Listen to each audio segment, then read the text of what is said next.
All right, and I'm here in the kitchen. Chef Bob is trying to find me an apron. Those aprons are cute. I'll have to get one of those in a minute. We are going to make shrimp scampi with angel hair pasta and a special side dish. What's it called? Sounds like a dance. Caponata. Caponata. It makes me want to, okay, caponata. And basically what we took that one is because we, Tony and the people from Jack Frost and the garden out there, we had kind of come up with a couple of eggplants that they brought last week. So we're going to try to tie in a dish from that. Sounds good. And it's basically an eggplant dish, and we'll throw it together here shortly. But I guess real quickly, I know we don't have the ingredients on the list, but the shrimp scampi is going to be real quick. Okay. So we're going to do that in the next segment. We're going to do the caponata in the first, but the ingredients we're going to be looking at, and I guess I'll go over that when we get to that point with the scampi. But the caponata is going to have eggplant. We're going to have some tomatoes, chopped parsley, a little bit of golden raisins, pine nuts, celery, onions, olives, and capers. That looks so good. And then we have a little bit of, kind of get a little bit of a sauce to it, or a little seasoning. It's going to be almost like a sweet and sour. We have red wine vinegar and a little bit of sugar. Reminds me of ratatouille, kind of. It does, and it's going to look like a ratatouille, at the very end. So it's going to be a Sicilian ratatouille. All right. And it's not the movie, it's not the rat. But we're going to just start with a little bit of olive oil here. We're going to turn up the pan. Okay. And actually we'll go with a little bit more because it does soak it up. And we're going to start with a little bit of onions here. And if you want to stir there, just kind of keep that moving. All right. Okay.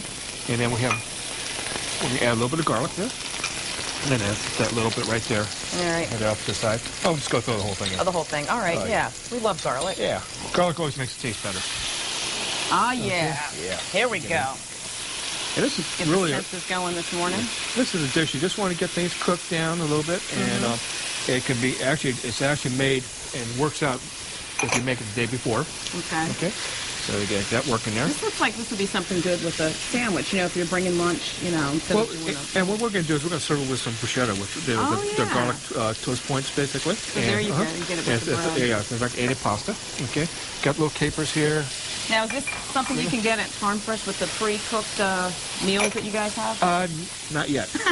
Okay, we may add it to the menu now. Absolutely. Okay. You guys have great stuff that, when folks are on the go and they want to pick up something for dinner, if they've had a long day at work, they don't feel like cooking. You all always have nice little things. Please, microwave. We have 6 locations throughout the Virginia Beach area, and actually one up in Kiln Creek, and I told Bill Hall up there that I'll give it a shout out for him. That's our Kiln Creek location, and then we also have one in Chesapeake, 2 in Norfolk, and 2 in Virginia Beach. Okay. So, and you have the market downtown. And we have the market downtown, and that's the one I know you shop at quite a bit. We see it in there. Okay. And we're going to add the eggplant. Yeah. We're kind of doing this in stages because the eggplant will cook. And you'd probably want to go maybe a little bit longer on the onions and celery, but we'll cook it all together. Okay. Okay. Eggplant's pretty dense. It is, but that's going to soak it up, and we're going to even add a little more olive oil here. Okay. Oh, it is soaking it up fast. Yeah. And eggplant's one of those things, though.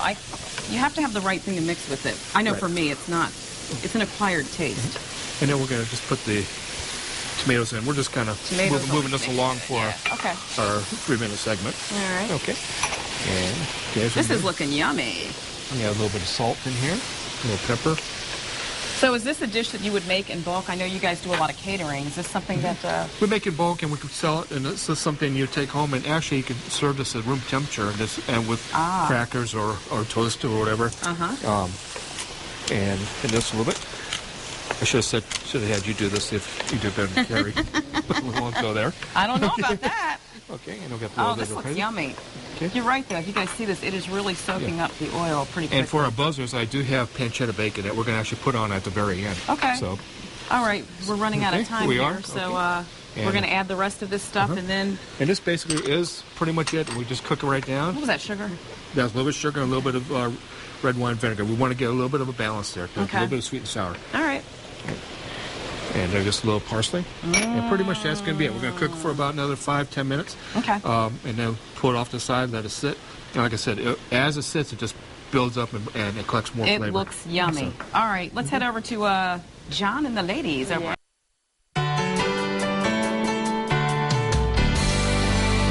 Caponata is done. We've got the bruschetta, and the pancetta to put on top. And now it's time to make some shrimp scampi with Chef Bob here from Farm Fresh. Well, thank you. And yeah, we're just going to start with we have the ingredients, and that's it. We're going to start with the shrimp. Actually, it's on sale this week, so well, that's even better. But what particularly I have here, and I think the recipe says a 21.25, but this is a 16.20. The reason I'm kind of bringing those numbers up is that's a sizing guide. Okay, so those are pretty big shrimp. Yeah, these are large. And what that kind of relates to is the amount of shrimp approximately per pound. Okay. So it's a sizing guide, and of course it's they kind of price according to sizes too. But we got the shrimp here. We're going to have some garlic, a little red pepper flakes, a little thyme, chopped parsley, salt and pepper, olive oil to start out with, white wine and butter, and a lot of butter. All right. That's basically what it's basically shrimp and like a garlic butter sauce. Is what we're basically doing. But we'll go ahead and get started here. All righty. And we'll go ahead. We don't always start with the olive oil. Olive oil. And this one, sometimes I don't usually like to use so much olive oil, but this one I do. These two little dishes we do. It's always tricky about the heat. Like, what should you have the heat level on when you're doing this? Because olive oil can burn quickly, right? It can, and that's why I kind of stay away from olive oil sometimes, because it has a lower smoking point, and also it kind of infuses some different flavors into the olive flavor, and I may not always want that in all my dishes. But we're just going to get the shrimp in. And the shrimp, to get back to your question, I'm sorry, is, probably want to do about medium high. Okay. As you get, depending on your experience with it, things you might want to go a little higher, but have all the main things whenever you do these dishes or any recipe. It's so much easier if you have everything already prepped ahead. And in the industry, and what calls a mise en place is basically having everything in place. They're pinking up pretty quickly. They are. So that's part of and that's what they have their own built-in gauge here. As far as when they're ready. You want to stir a little bit? Sure. I'll get you involved. Kind of flip them over a little bit? Yeah. All right. Get them moving a little bit.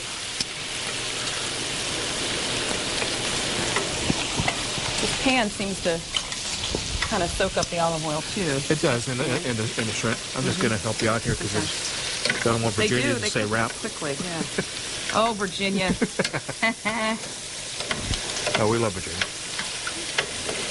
Okay, and then we'll get these pretty much over. They cook fast. And we could definitely do this in a saute pan and move them around a little bit, but. Okay. Oh, sorry. Okay. And then we're just going to go ahead and add some garlic in here.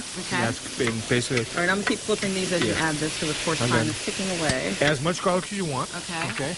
Garlic is good. And do a little salt. Good for you. A little salt. Okay. Do a little pepper, and then we're going to. I love the red pepper flakes. You can put the whole thing in there. Okay. Well, but we don't want that because everybody else is going to taste it. Yeah, we're going to put a little bit in here, and then we can always add more. That's always the rule. I add a little love time. spicy. And this is going to be real quick here. Okay. We're going to go ahead. Wow, these shrimp are almost done. They are. And we're going to deglaze with the white wine. The vino. And what that's doing is lifting those flavors off, finishing off the cooking of the shrimp. But see all that little stuff that's sticking on the bottom? That's fine, because it's going to lift that flavor off the bottom of the pan. Smells good. If you guys can smell this, ooh, yummy, yummy. And Antonio gets a little closer, you might be able to smell it at home. So, but and then we're just going to add in. That's a lot of butter. Oh, we're not going to add all of it. Or maybe we will. Antonio says go ahead and add all of it. Do it. Wow. We're just going to add some here. And we're going to kind of work that in. Okay? And we'll reduce the heat here a little bit. Okay. Okay, I'm going to turn up the pasta, and then we're just going to basically serve this over pasta. That's right. We got to get the pasta going here. And the pasta, I'm using a fresh pasta today. And the difference on the fresh pasta still has some moisture involved in it. It doesn't expand as much as you will with the dry pastas. Okay. But the bite on it is so much nicer. Wow, you can really tell the difference. And it'll cook in like 60 seconds. So we'll kind of do that right before we're going to plate this up. Okay. Okay, and then as this works in, and we just want to reduce the heat here and kind of keep working it. And you kind of see how that's finishing up here. It's really quick, real simple. Did I get you? I'm sorry. That's what we need, the aprons. And then we're just going to finish with a little parsley. And that looks great. And the parsley is not just for color, it's also for a balance from the garlic. It kind of helps you brown a little bit. We'll get to the pasta next. Yeah. Head over to Cheryl now.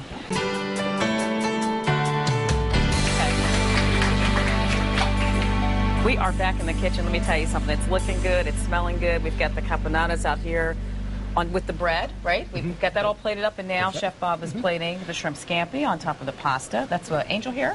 We use a little caponata or Angel her pasta. Okay, caponata. And we're going to bring in Gina McVeigh to tell us about what wines pair well with this. So it looks like Obviously, lighter white wines. Lighter white wines, 2 white wines here, both Italian to go with this dish. But there's, you know, it's lemony, white wine, bright flavors, a little bit of red pepper. So the classic pairing is going to be a Pinot Grigio. And this is Fontana Pinot Grigio. This is one of our private labels. It is absolutely delicious. There's flavors of lemon in here, crisp acidity, nice accompaniment to the white wine butter sauce. So classic. Another one is Ecco Domani, which is also an Italian producer. And this is a blend. This is Pinot Grigio and Chardonnay together. Okay. So that might be a little bit heavier since it has It's a little bit, right? exactly. Very good. It's a little heavier, more weighty from the Chardonnay, but still light enough that it will complement both of these dishes, the Caponata as well. Red wine, you know, a lot of times I'll bring a red and a white. Red wine is really not the choice here. It would kill this dish. Really? So if you're somebody like me and you just don't drink white wines, I'm like strictly red wines. Could you do a Rosé. Pinot Noir? I don't like still sweet. Too like, heavy. Okay. Still too heavy. It's going to kill the. It's going to overwhelm your palate. Yeah. You're not going to taste all these delicious flavors. Okay. One of the great alternatives for red wine drinkers like yourself to go with something lighter is a rosé. Okay. A little bit weightier. You get those nice flavors you're looking with red wine, but still lighter, and to go with lighter dishes. So I would encourage you to try a really yummy rosé. French house rosé we have every day in all of our stores. Fabulous. And that's chilled, right? That's almost treated like a white wine, It is right? treated exactly like a white wine. So it's rosés would always be chilled. You guys have a lot of wine selection. You have quite a selection at Farm Fresh. We have the most fantastic wine cellars in any grocery store, in my opinion. There's always something to choose from. A lot of our stores have wine consultants, and so they're there to help you. And with they have tastings at some of them, We right? do have tastings. You have to check it out, and it helps you decide what you want. Okay. Exactly. So we're plating it all up here. It looks good. There we go. Yes. That's Smells beautiful. good. All right. And then I do have some more of the bruschetta. Okay. For, With the caponata. How do I say it? With the caponata, Okay. or you can have that with the scampi. Another thing too is that the caponata was brought up on off camera, but it's a good point that it's a lot of times served over pasta as a main dish. Oh, okay. So. Yeah. All right. Let's go over to Katie now. Let's talk about living room spaces, huh?